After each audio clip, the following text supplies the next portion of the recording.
మన తండ్రి అని దేవుడు కుమారుడిని యేసుక్రీస్తు సదుపరిశుద్ధ శ్రేష్టమైన నామములో మీ అందరికి వందనాలు తెలియపరుచుకుంటున్నాను. ప్రియులారా, దేవుని యొక్క నామములు, యేసుక్రీస్తు ప్రభు యొక్క ప్రేమలు, యేసుక్రీస్తు ప్రభు యొక్క దయలు, యేసుక్రీస్తు ప్రభు యొక్క కనికరములు మనమందరము కూడా ఈరోజు వరకే, ఈ దినం వరకే క్షేమమున్నందుకు ఆ దేవాదేవునికి వందనం తెలియపరుచుకుందాం. దేవుడు నిజముగా మనల్ని ప్రతిరోజు ప్రతిదినం కూడా కాపాడుతూ రక్షిస్తూ వస్తున్నాడు. దేవుడిచ్చినటువంటి దినములు, దేవుడు అనిపించినటువంటి రోజుల్లో మనమందరం కూడా సంతోషముతో, ఆనందముతో ఆయనకి మొట్టమొదటి కృతజ్ఞత తెలియపరుచుకుంటూ, ప్రభువా, ఈ దినాన, ఈ రోజున, ఈ దినము, ఈ రోజు నాకు అనుగ్రహించావు కాబట్టి నీకే వందనం, నీకే స్తోత్రమని ఆ దేవాది దేవునికి హృదయపూర్వం వంటి స్తోత్రములు, కృతజ్ఞతలు, వందనం తెలియపరచుకోవాలి.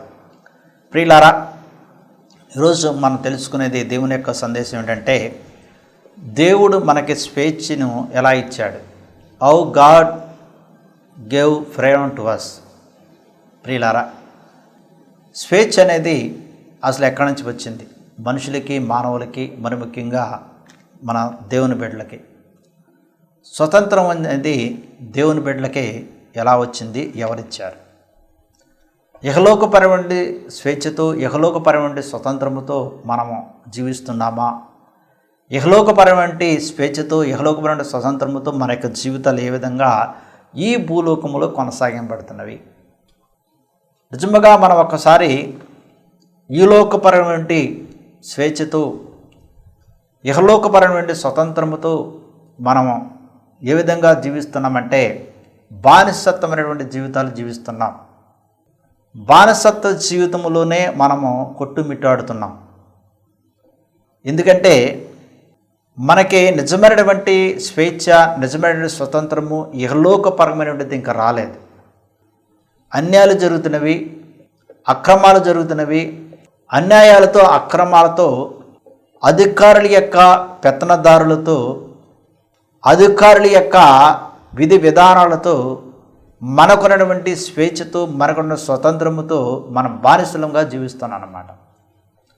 మనకున్నటువంటి స్వతంత్రము, మనకున్న స్వేచ్ఛ మనకు ఇవ్వకుండా ఈ అధికారులే మనకున్నటువంటి స్వేచ్ఛను వాళ్ళు లాక్కుని, మనకున్న స్వతంత్రాన్ని వాళ్ళు పొందుకుని మనల్ని వాళ్ళకు అనుగుణముగా ఒక బానిసలాగా మలిచి మార్చి మన వల్ల ఆ విధంగానే జీవించండి, అలాగే జీవించండి అని మనకి తెలియవరుస్తున్నారు, మనకి చెప్పి ఉన్నారు. మనల్ని ఆ విధంగానే జీవించండి అని మనల్ని నడిపిస్తున్నారు అన్నమాట వాళ్ళు.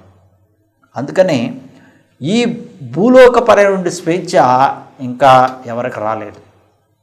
ఈ భూలోకమైనటువంటి స్వతంత్రము, నిజమైన స్వతంత్రము, నిజమైన స్వేచ్ఛ ఇంకా ఎవరు కూడా పొందుకుని, కొంతమంది పొందుకుని జీవించట్లేదు. ఒక అధికారం కలిగినటువంటి వారే, ఒక అధికారం కలిగి ఒక హోదాలో కానీ, ఒక గొప్ప నాయకుడు కానీ ఉండేటువంటి వారే ఈ స్వతంత్రముతో, స్వేచ్ఛతో జీవిస్తున్నారే. కానీ మనకి ఇంకా పూర్తిగా, సంపూర్తిగా, పరిపూర్ణంగా మనకు రాలేదు. ప్రియులారా, ఇహలోకములో అనేకమైన మోసాలు జరుగుతున్నవి, ఇహలోకంలో అనేకమైన అన్యాయాలు జరుగుతున్నవి.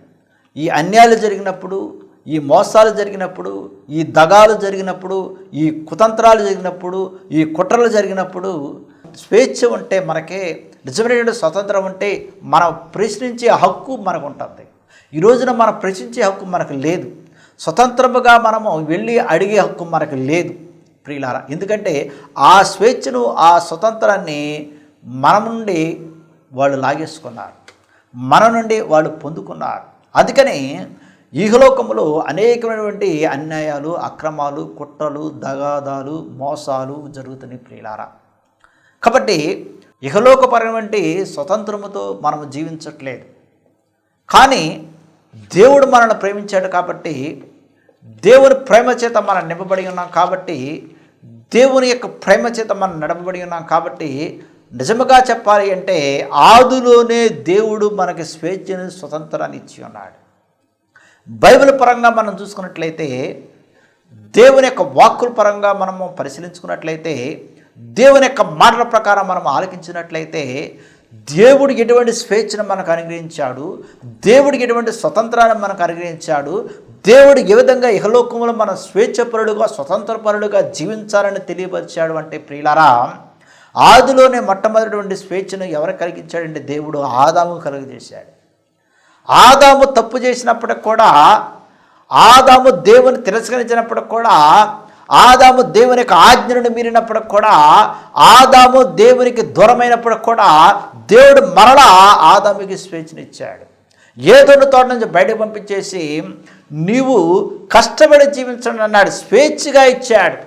స్వేచ్ఛగా అనేకమైన కలగజేశాడు. స్వేచ్ఛగా అనేకమైన ఇచ్చి నువ్వు కష్టపడి నువ్వు స్వేచ్ఛగా జీవించు, స్వతంత్రుడిగా జీవించు, నీ భార్యని నీ పిల్లల్ని నీకు వచ్చినటువంటి తరతరవాళ్ళు కూడా నీవు జీవింపజేయి అని దేవుడే స్వయంగా ఆదాముకి మొట్టమొదటి స్వేచ్ఛను కలగజేశాడు. ప్రేమ తర్వాత దేవుడు ఇజ్రాయేల్ ప్రజలకి స్వేచ్ఛను కలగజేశాడు, స్వతంత్రాన్ని కలగజేశాడు.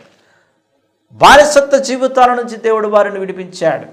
బానిసత్వముగా బొగ్గుతున్నటువంటి చీకటిలో జీవించినటువంటి జనులకి ఆయన, ఆ ఇజ్రాయేల్ ప్రజలకి ఆయన ఆ ఫరో రాజు దగ్గర నుంచి స్వేచ్ఛను కలగజేయడానికి వారిని అక్కడి నుంచి విడిపించాడు. ప్రియులారా చూడండి, దేవుడు ఇక అక్కడి నుంచి దేవుడు తన ప్రజలకి స్వేచ్ఛనిచ్చాడు, తన ప్రజలకి స్వతంత్రాన్ని ఇచ్చాడు, తన ప్రజలకి స్వేచ్ఛగా జీవించాలని ఎప్పటికప్పుడే తెలియపరుచుకుంటూ వచ్చాడు. ప్రియులారా మరి కొంతమంది అడగవచ్చు, ఆజ్ఞ ఇచ్చాడుగా ఎందుకని? ఆజ్ఞ ఎందుకు ఇచ్చాడంటే ఈయన ప్రజలు భయం కలిగి నా నుండి దూరం అవ్వకుండా, తప్పు చేయకుండా, అన్యాయం చేయకుండా, అక్రమంగా జీవించకుండా, మోసాలు చేయకుండా, దగాలు చేయకుండా, కుట్రలు చేయకుండా జీవిస్తారు, నీతిగా న్యాయంగా యథార్థముగా జీవిస్తారు, దేవుని యందు భయభక్తులు కలిగి జీవిస్తారనే ఉద్దేశంతోనే దేవుడు అలనాడు ఇజ్రాయేల్ ప్రజలకు ఆజ్ఞ ఇచ్చాడు. ప్రియులారా కాబట్టి దేవుడు నిజముగా తన బిడ్డలకి, తన యొక్క పిల్లలకి స్వేచ్ఛను స్వతంత్రాన్ని ఇచ్చాడు.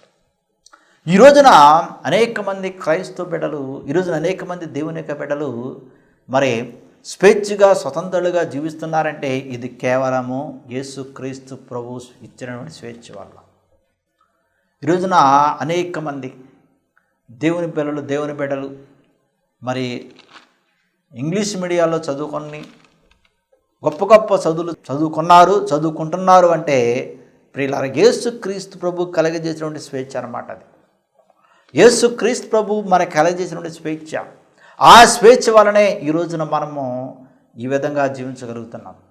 ఆయన ఇచ్చినటువంటి స్వేచ్ఛ వలనే ఈ రోజున మనం ఈ విధంగా మనకి జీవితాన్ని కొనసాగిస్తున్నాం. లేకపోతే ఇహలోకపరమైన స్వేచ్ఛతో మనము జీవించలేము. ఇహలోకపరమైన స్వేచ్ఛ మనకు లేదు.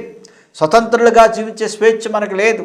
మరి బానిసత్వ జీవితాలు, అంధకార జీవితాలు, కొట్టుమిట్టాడుతున్న జీవితాలు ప్రియులారా ఇంకా బానిసత్వ జీవితాలతో మనం జీవిస్తున్నాం అన్నమాట. అందుకని యేసుక్రీస్తు ప్రభు వలనే, యేసుక్రీస్తు ప్రభు ద్వారానే మనకి స్వేచ్ఛ వచ్చింది, యేసుక్రీస్తు ద్వారానే మనకు స్వతంత్రం వచ్చింది, యేసుక్రీస్తు ద్వారానే ఇహలోకంలో మన స్వేచ్ఛ పరులుగా జీవించగలుగుతున్నాం అన్నమాట. యోహాను సువార్త 8వ అధ్యాయం 36వ వచనం మనం చదువుకున్నట్లయితే, కుమారుడు మిమ్ములను నిజముగా స్వతంత్రులు చేసిన ఎడల మీరు నిజముగా స్వతంత్రులే ఉందురు అంటున్నాడు. ఈ రోజున మనం దేవుడు స్వతంత్రులుగా జీవించడానికి అనుగ్రహించాడు. ప్రియులారా మనం ఎక్కడ పడితే అక్కడ ప్రార్థన చేసుకోవచ్చు, ఇంట్లో ప్రార్థన చేసుకోవచ్చు. ప్రియులారా ఎక్కడ పడితే అక్కడ బైబిల్ చదువుకోవచ్చు, ఎక్కడ పడితే అక్కడ బైబిల్ చదువుకొని మనం ప్రార్థన చేసుకోవచ్చు, దేవుని యొక్క వాక్యాన్ని వినవచ్చు, ఆలకించవచ్చు. ప్రియులారా కానీ యేసుక్రీస్తు ప్రభువు చెప్పాడు, నా నామములో మిమ్మల్ని అందరినీ వెలివేస్తారు, నా నామములో మిమ్మల్ని అందరినీ హింసిస్తారు, నా నామములో మిమ్మల్ని అందరినీ మరి చంపుతారు, అనేక రకాలుగా చిత్రహింసలు పెడతారు, అయినప్పుడు కూడా మీరు భయపడవద్దని యేసుక్రీస్తు ముందుగానే తెలియవచ్చాడు. స్వేచ్ఛనిచ్చాడు, స్వతంత్రాన్ని ఇచ్చాడు. దేవుడు మనకు కావలసిన అన్ని కూడా అనుగ్రహించాడు. అయినప్పటికి కూడా ఇహలోకపరమైన స్వేచ్ఛ మీరు పొందలేరు, ఇహలోకపరమైన స్వతంత్రం మీరు పొందలేరు. అక్రమాలు జరుగుతాయి, అన్యాయాలు జరుగుతాయి, కుట్రలు జరుగుతాయి, మీరు నా నామములో అనేక మంది చేత హింసింపబడతారు అని యేసుక్రీస్తు ముందుగానే తెలియవచ్చాడు. ప్రియులారా నిజముగా ఇహలోకపరమైన స్వేచ్ఛతో, ఇహలోకపరమైన స్వతంత్రంతో మనం జీవించట్లేదు. యేసుక్రీస్తు ప్రభు అనుగ్రహించినటువంటి స్వేచ్ఛతోనే మనం జీవిస్తున్నాం. యేసుక్రీస్తు ప్రభు అనుగ్రహించినటువంటి స్వతంత్రముతోనే మన యొక్క జీవితాలు ఇహలోకములో కొనసాగింపబడుతున్నవి. అందుకని గలతీయులకు రాసిన లేఖ 5వ అధ్యాయము 1వ వచనం మనం చదువుకున్నట్లయితే, ఈ స్వతంత్రము అనుగ్రహించి క్రీస్తు మనల్ని స్వతంత్రులుగా చేసి ఉన్నాడు. చూడండి, ఎవరు మనల్ని స్వతంత్రులుగా చేసి ఉన్నారు? యేసుక్రీస్తు స్వతంత్రులు చేసి ఉన్నాడు. మనము ఎవరికి స్వతంత్రులుగా జీవించాలి, ఎవరి కొరకు మనం జీవించాలి, ఎవరి కొరకు మనం ప్రార్థన చేయాలి, ఎవరి కొరకు మన ప్రార్థన సమావేశాలు ఏర్పాటు చేసుకోవాలి, క్రీస్తు కొరకు ఏర్పాటు చేసుకోవాలి. ఇహలోకపరమైనటువంటి స్వతంత్రం కోసం కాదు ప్రియులారా. ఈరోజున చాలామంది ఆగస్టు 15వ తారీఖున ఏ ప్రార్థన వీరుల సమావేశం అని, స్వతంత్రం వచ్చింది కదా ప్రార్థనలు చేసుకుందామని చాలామంది మరి ఏర్పాటు చేస్తామంటారు. చాలామంది ఈ ప్రార్థన మీటింగ్లు పెడతామంటారు ప్రియులారా. ఆ రోజే పెట్టాలా, ఆ దినాన్ని పెట్టాలా, ఇంకొక రోజు మనం పెట్టకూడదా ప్రియులారా? మరి యేసు క్రీస్తు ప్రభు అనుగ్రహించిన స్వతంత్రం ప్రతిరోజు స్వతంత్రమే. మనకి ప్రతిరోజు దేవుడు అనుగ్రహించిన స్వేచ్ఛే. ఆయన ఇచ్చినటువంటి స్వేచ్ఛలోనే, ఆయన ఇచ్చినటువంటి స్వతంత్రంలోనే మనం ఏర్పాటు చేయాలి. లోకపరమైనటువంటి రోజున కాదు, లోకపరమైన దినము కాదు ప్రియులారా. లోకపరమైన విధ విధానాలతో కదా మనం ఏర్పాటు చేసింది. నిజముగా మనకు ఎవరు స్వేచ్ఛనిచ్చారు, నిజముగా మనకు ఎవరు స్వతంత్రాన్ని ఇచ్చారు, ఈ రోజున ఎవరి నామములో మనం ఈ విధంగా జీవిస్తున్నాము, ఈ రోజున ఎవరి నామంలో మన యొక్క జీవితాలు ఈ విధంగా కొనసాగింపబడుతున్నవి, ఈ రోజున ఎవరి నామంలో మనం ఈ విధంగా నిలబడి ఉన్నాము, ఈ రోజున ఎవరి నామంలో మనం ఈ విధంగా జీవిస్తున్నామంటే యేసుక్రీస్తు ప్రభు వలన, యేసుక్రీస్తు ప్రభు ఇచ్చినటువంటి స్వతంత్రం వలన. అందుకనే ఇక్కడ వాక్యం కూడా స్పష్టంగా రాయబడి ఉంది, ఈ స్వతంత్రము అనుగ్రహించి క్రీస్తు మనల్ని స్వతంత్రులుగా చేసి ఉన్నాడు. ఎవరు మనల్ని స్వతంత్రులుగా చేసి ఉన్నారు? యేసుక్రీస్తు ప్రభు. ఇహలోకములో ఉన్నవారు మన స్వతంత్రంగా చేయలేదు, ఇహలోకముల అధికారులు మన స్వతంత్రంగా చేయలేదు, ఇహలోకమైనటువంటి పెత్తనదారులు మన స్వతంత్రంగా చేయలేదు, ఇహలోకమైనటువంటి ఏ అధికారి కూడా మన స్వతంత్రంగా చేయలేదు. ప్రియుల, మనల్ని స్వతంత్రులుగా చేయడానికి, మనల్ని స్వేచ్ఛపరులుగా చేయడానికి పిలిచిన వాడు ఎవరు? యేసుక్రీస్తు ప్రభు. పిలిచిన వాడు గొప్పవాడు.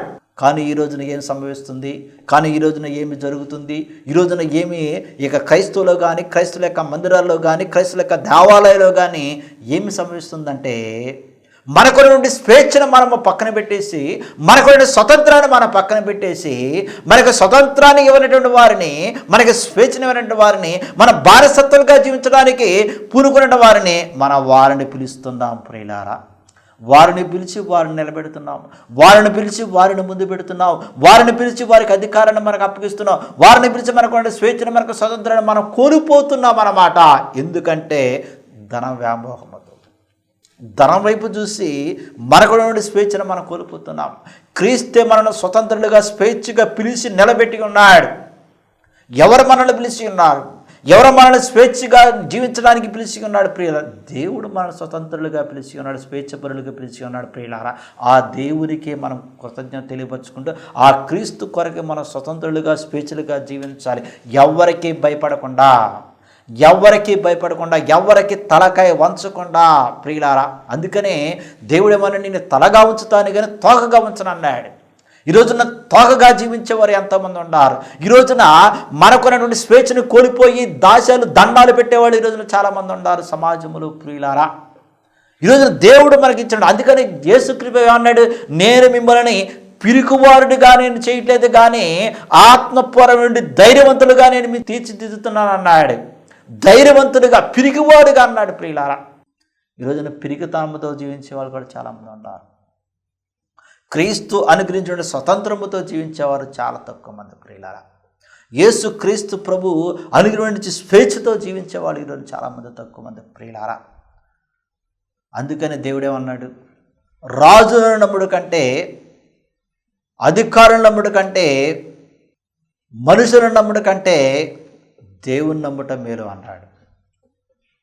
రాజును ఆశ్రయించవద్దు, అధికారులను ఆశ్రయించవద్దు, యహలోకమైనటువంటి మనుషులను కూడా ఆశ్రయించవద్దు, దేవుని ఆశ్రయించు అన్నాడు.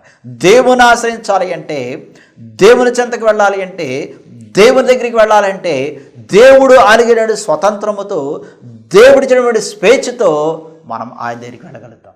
అధికారులతో కానీ, రాజులతో కానీ, మానవులతో కానీ కలిసి మనం ఆయన దగ్గరికి వెళ్ళగలుగుతాం ప్రియులారా. అసలు వాళ్ళు రాజులు కానీ, మనుషులు కానీ, మానవులు కానీ, అధికారులు కానీ మన దేవుని దగ్గరికి వెళ్ళనిస్తారా ప్రియులారా? వెళ్ళనేవారు.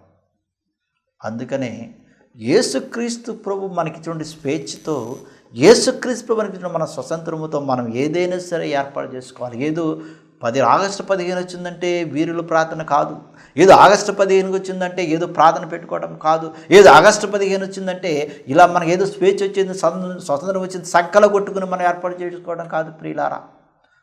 ఎన్నో రోజులు ఉన్నాయి, 365 రోజులు ఉన్నాయి. 360 రోజుల్లో నీకు స్వాతంత్రం వచ్చిన రోజే దొరికిందా? ఇంక వేరే రోజు నీకు ఏది కలగలేదా? స్వతంత్రం వచ్చిన రోజే నీకు ఉందా? ఇంక వేరే రోజు ఏది లేదా ప్రియులారా? స్వతంత్రం వచ్చిందని లోకపరమైన స్వతంత్రంతో చంకలు కొట్టుకుంటే నిజముగా మనం స్వేచ్ఛగా స్వతంత్ర బలుగా జీవిస్తున్నామని ఒక్కసారి మనం ఆత్మపరిణం చేసుకోవాలి. మనం యేసుక్రీస్తుని పక్కన పెట్టేస్తున్నాం. అలాంటప్పుడు నిజముగా మనము స్వతంత్రం వచ్చిందంటే ఇహలోకముల క్రైస్తవుల మీద, ఇహలోకమైనటువంటి మరి దేవుని బిడ్డల మీద ఎంతమంది ఎన్ని దండయాత్రలు జరగట్లేదు ప్రియులారా? ఎంతమంది ఎన్ని దండయాత్రలు జరగట్లేదు? ఎంతమంది ఎన్ని హింసింపబడతలేదు ఇహలోకములో ప్రియులారా? కాబట్టి క్రీస్తు అనుగ్రహించిన స్వతంత్రముతోనే, యేసు క్రీస్తు ప్రభు అనుగ్రహించిన స్వేచ్ఛతోనే మనము ఏ ప్రార్థన అయినా సరే ఏర్పాటు చేసుకోవాలి. అది దేవునికి అనుగుణముగా చేయాలి, మనుషులకు అనుగుణంగా కాదు, లోకపరంగా కాదు ప్రియుల, దేవునికి అనుగుణముగా. బైబిల్ గ్రంథములో ఎప్పుడైనా ఎక్కడైనా సరే ఈ ప్రార్థన వీరుల సమావేశము రాయబడిందా? బైబిల్లో ఎక్కడైనా సరే అపోస్తులు కానీ ఎవరైనా సరే, పోనీ మన ముందు పరిశుద్ధులు, మన ముందు గొప్పవారు ఎవరైనా సరే, ప్రార్థన వీరులు ఎవరైనా సరే ఆ రోజున ఆ దినాన్ని ఏర్పాటు చేశారా? చేయలేరు. దేవుడిచ్చిన స్వతంత్రముతోనే ఆత్మ ప్రేరణ వలన, ఆత్మ ప్రేరణ నడిపింపబడి వాళ్ళు ఒకసాట గుమ్ముగూడి ప్రార్థన చేశారు, ఒకసాట గుమ్ముగూడి ఏక ప్రార్థన చేశారు, ఒకసారి గుమ్ముగూడి దేవుని మహింపరిచారు, ఒకసారి గుమ్ముగూడి దేవుణ్ణి ఆరాధించారు, ఒకసారి గుమ్ముగూడి దేవుని నామాన్ని గణపరిచారు ప్రియులారా. మనం ఎలా చేస్తున్నాం? లోకపరమైన విధి విధానాలతో వెళ్తున్నాం. ప్రతిదీ కూడా దేవునికి సమాధానం చెప్పుకోవాల్సిన వారమే మనము. యేసుక్రీస్తు ప్రభు వలనే, యేసుక్రీస్తు మూలమునే, యేసుక్రీస్తు ద్వారానే, యేసుక్రీస్తు నామములోనే ఈ రోజున మనం స్వతంత్రులుగా స్వేచ్ఛగా జీవిస్తున్నాం. యేసుక్రీస్తు ప్రభు స్వేచ్ఛగా స్వతంత్రులుగా ఆయన మనల్ని పిలిచాడు. అందుకని ఏమన్నాడు? పిలిచిన వాడు గొప్పవాడు అన్నాడు. నేను మిమ్మల్ని దాసులుగా ఎంచట్లేదు అన్నాడు. నేను మిమ్మల్ని దాసులుగా ఎంచట్లేదు అన్నాడు, స్నేహితులుగా ఎంచుతున్నాను అన్నాడు. ఇచ్చినటువంటి గొప్ప స్వేచ్ఛ అది. చూడండి, దేవుడు మనల్ని దాసులుగా ఎంచట్లేదు అన్నాడు ప్రియులారా, స్నేహితులు అన్నాడు.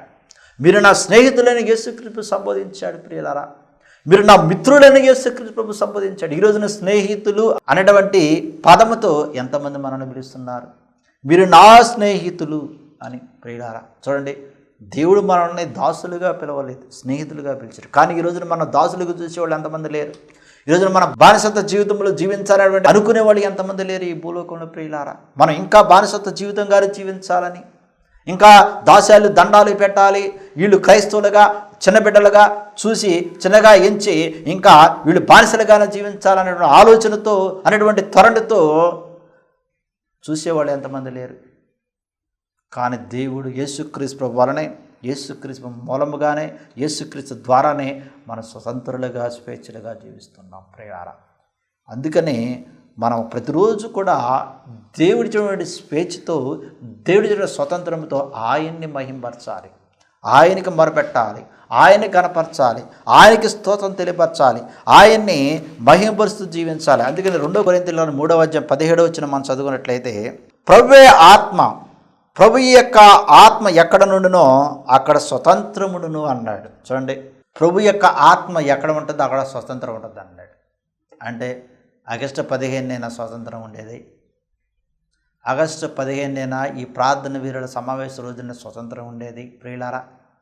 ఎక్కడ చూడండి, ప్రభు యొక్క ఆత్మ, ఇందని నేను ఆ మాట చెప్పి ఉన్నాను. అలనాడు అపోస్తులు కానీ, ఆదిమ అపోస్తులు కానీ, తర్వాత తరాలు వచ్చినటువంటి దేవుని బిడ్డలు, పరిశుద్ధులు, నీతిమంతులు కానీ, వాళ్ళ ఆత్మచేత ప్రేరణ కలిగి, ఆత్మచేత నడిపింపబడి ఈ ప్రార్థన సమావేశాలు ఏర్పాటు చేసి ప్రార్థన ద్వారా దేవుని మహింపరిచారు. కానీ ఈ రోజున, ఈ దినాలలో జరిగేది అది కాదు ప్రియులారా.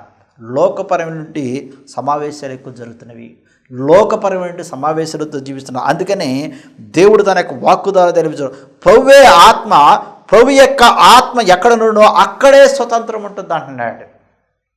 చూడండి, దేవుని ఆత్మ చేత మనము ఏర్పాటు చేయబడిన వారు, దేవుడే మనల్ని ఏర్పాటు చేశాడు, దేవుడే మనల్ని నిలబెట్టాడు, దేవుడే మనల్ని ఎన్నుకున్నాడు, దేవుడే మనకు జీవితాన్ని ఇచ్చాడు, దేవుడే మనకు నూతన జీవితాన్ని గ్రహించాడు, దేవుడే మనల్ని రక్షించాడు, దేవుడే మనల్ని కాపాడాడు, దేవుడే మనల్ని పిలిచాడు. పిలిచిన వాడు గొప్పవాడు, దేవుడే మనల్ని ఎన్నుకున్నాడు, దేవుడే మన జీవితాన్ని మార్చాడు, దేవుడే మనకు సమస్తం అంతా కూడా కలగజేశాడు, దేవుడే మనకి కావాల్సిన అన్ని కూడా అనుగ్రహించాడు, దేవుడే మనం లేవనటువంటి పెంట కుప్పల నుండి జీవితాలని ఆయన తీర్చిదిద్ది మనకు కావాల్సినన్ని అనుగ్రహించాడు. ప్రియులారా, అంతిదిగా చేసినటువంటి యేసుక్రీస్తు ప్రభుని, అంతిదిగా కలిగినటువంటి క్రీస్తు ప్రభుని, అంతిదిగా కలగజేసి మనకు స్వతంత్రాన్ని స్వేచ్ఛ క్రీస్తు ప్రభుని మర్చిపోయి ఏ విధంగా లోకపరమైనటువంటి స్వేచ్ఛతో, లోకపరమైన స్వతంత్రంతో జీవిస్తాం ప్రియులారా?